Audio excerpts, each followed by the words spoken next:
What's up YouTube, Silver Dragons here, and in this video I'm giving you my updated junk silver buying guide. So let's do it.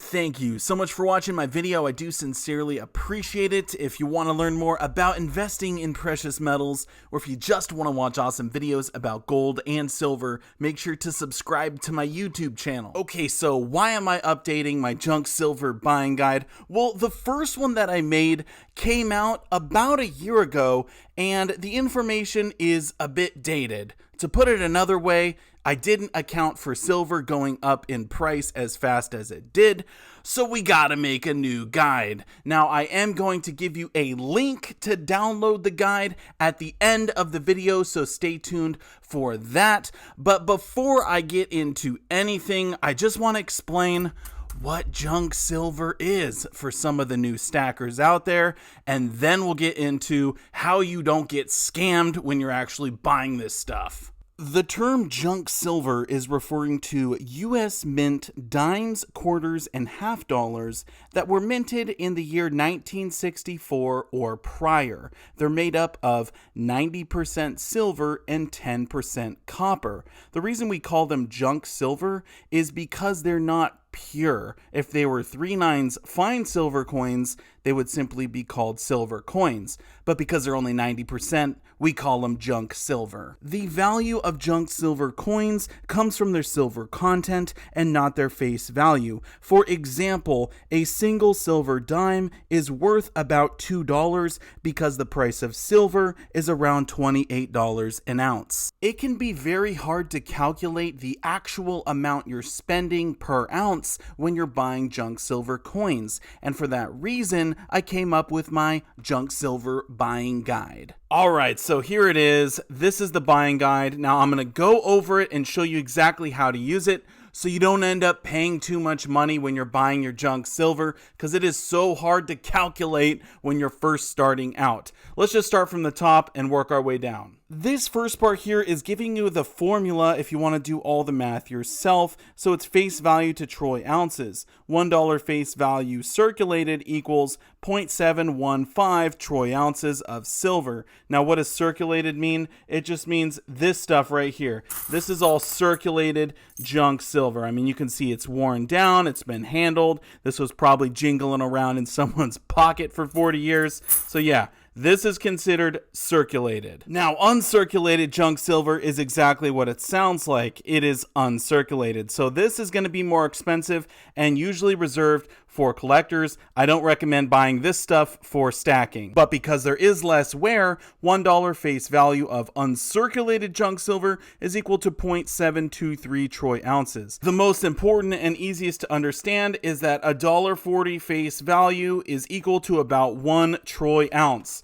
So let me break that down for you a little bit more. Any combination of these will get you to $1.40. So 14 silver dimes, 2 half dollars, and 4 dimes, 4 quarters, 4 dimes. Any of these combinations will be 1 ounce of silver. You could even do, for example, maybe 9 dimes and a half dollar. That's still an ounce. So now that you know how to make an ounce of silver using your junk silver, why is it so hard to price? Why are people overpaying? And why do we even need a buying guide? Let me show you. Over here at sdbullion.com, you can see they have it listed by face value. $1,000 face bag, $500 face bag, $100 face bag, $10 face. The list goes on. Basically, all of the online bullion dealers show you the price based on the face value. Now, you might think this is kind of sketchy because they're making it seem cheaper than it actually is. However, this is the industry standard. If you go into a local coin shop, they might tell you,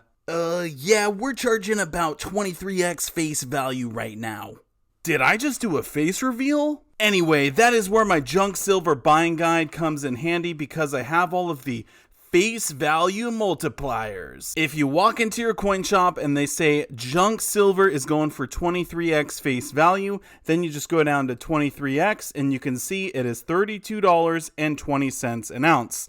Makes it pretty easy, right? But you can also use this with the online bullion dealers. If we click on something like this $10 face bag of 90% silver coins, you can see, oh, they actually just put it $4.49 over spot. But you could still use my method to figure out how much it costs. Take this price here, and then we have to do a little math because it is a $10 bag. So we're going to divide this by 10, which gives us 23.229. Then we're going to multiply this by 1.4, which gives us $32.52 an ounce. Now we can double check our math here using the face value multipliers. It ended up being 23.229x face value, so we know it should be a hair over 23x, and it was. Well, it was about 32 cents over, but you get the picture. This junk silver buying guide is just another tool to help you convert face value to troy ounces. Now, if you want to download it for yourself, absolutely free, all you have to do is smash that thumbs up and click the link down below in the description. You actually don't have to smash that thumbs up, but it does help me out, so go ahead and do it anyway. As you can see, the chart only goes up to $56 an ounce for silver, or 40x, so if the price of silver goes higher than that, I guess I'll be making another video. Now, I do want to mention a few things as I sort of wrap up the video here, and the first pertains to selling your junk silver coins. Some of the coins that you have will be more worn down than others. This might be because they're older or they're just more circulated. So when you go to sell, don't sell your coins based on their weight. You should sell them based on their face value because that is how you actually bought them. On the flip side, some coins will be less circulated, but you still don't want to sell them based on their weight because the industry standard is to buy and sell junk silver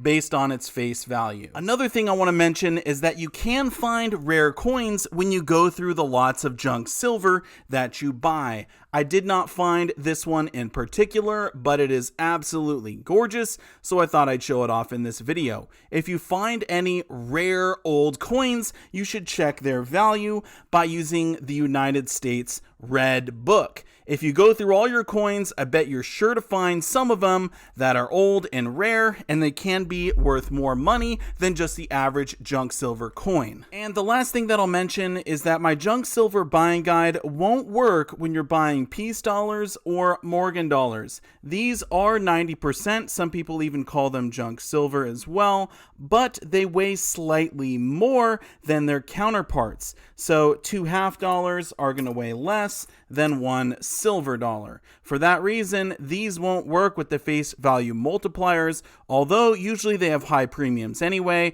so you're probably going to be paying a lot more than you think. Now, I do want to say a massive thank you so much for watching my video. Again, if you want to download my Silver Dragons Junk Silver Buying Guide, the link will be down below in the description, and I'll see you all in my next video. Silver Dragons out.